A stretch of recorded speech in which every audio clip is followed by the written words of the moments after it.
Hello বন্ধুরা, আজকে মেয়ের জন্য খিচুড়ি বানাচ্ছি। তার জন্য সবার প্রথমে সাদা তেল দিলাম, একটু নাড়া দিয়ে ওর মধ্যে এবার এক এক করে সবজি, ডাল, চাল সব দিয়ে দেবো।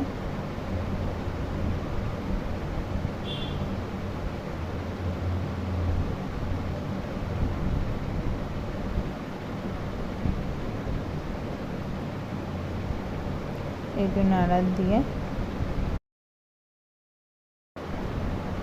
একটু জিরের গুঁড়ো, একটু হলুদের গুঁড়ো, সামান্য পরিমাণে অল্প একটু নুন,